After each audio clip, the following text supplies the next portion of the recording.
How hard was this decision? Did you guys talk about within your family and you said, hey, this is how we're going to do this, or was it deliberated? I think that when we first got the email, everyone was just kind of in shock.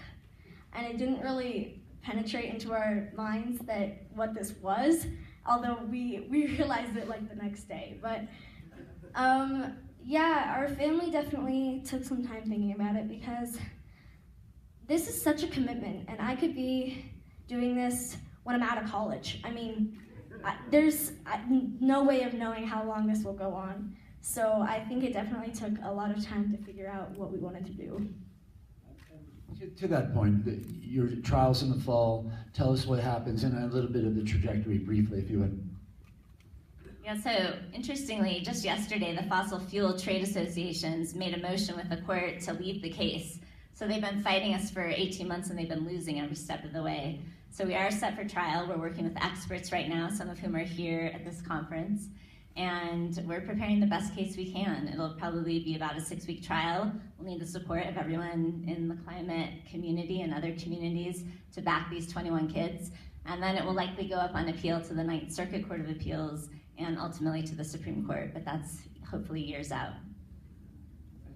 For you, you said this could go on forever. How much of your life does it take? You got schoolwork, you got horses, like how much of your time does this take?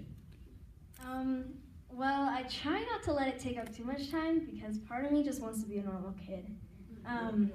I personally don't think I should be having to do this. Generally, I think that the adults in America are pretty lazy. And I think that that's why you are stepping up, is because we need to show everyone that we can have a voice. So, I mean, I definitely take time to do interviews and things like that, but nothing gets in the way of horses, so. And just to note, she is in Colorado. She'll be going on when? On Sunday? Wait, what? When are you going? Horseback ride? Yeah, Sunday, yeah. I'm very excited because it's horses, so. So, being around Julia, being around all these plaintiffs, you clearly think a lot about this. What do you want to do when you grow up? I actually get that question a lot, and I don't know. I don't know. There's so many things that I could do. I could be a scientist, I could be a lawyer, I could be a horse trainer. I mean, I have no idea. I'm still kind of thinking about that. I'm shocked. You seem like you've made all the decisions already. So, do we have any questions from the audience? Anybody here? You're right back. You just shout out. We don't have the mics, but if you would. This is a question for the... Wait, why do you hustle up there? There you go. Sorry. For the lawyer, sorry. Can you talk about standing and the cause of action a little? I'm just fascinated by how you got to the point you are. Yeah, so this is a case under the U.S. Constitution, the Fifth Amendment, which guarantees your rights to life, liberty, and property.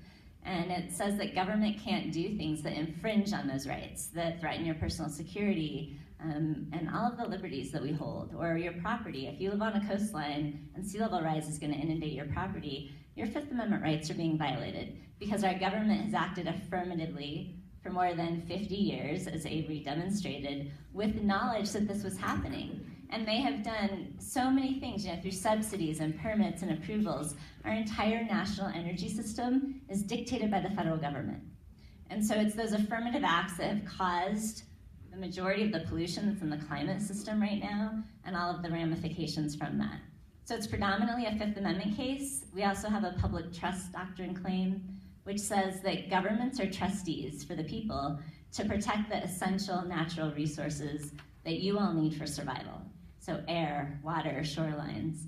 And we beat them on, they argued that these young people didn't have standing, but we've beat that initially. We've beat their political question doctrine arguments. We've beat all their arguments, which is why we're able to move forward to trial.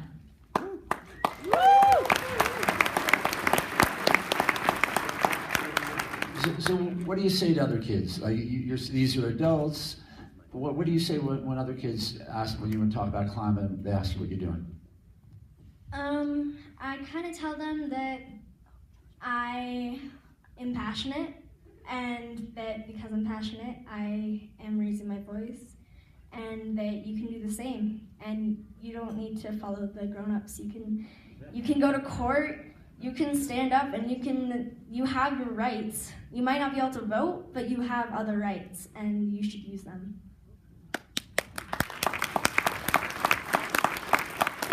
One last question. You were nervous, you did great. You haven't eaten all morning. Are you hungry and ready for blueberry muffin? Yes, quite honestly, yes. Go get it. We're going to see you around the fest later. Great, Julie Olson. Thank you.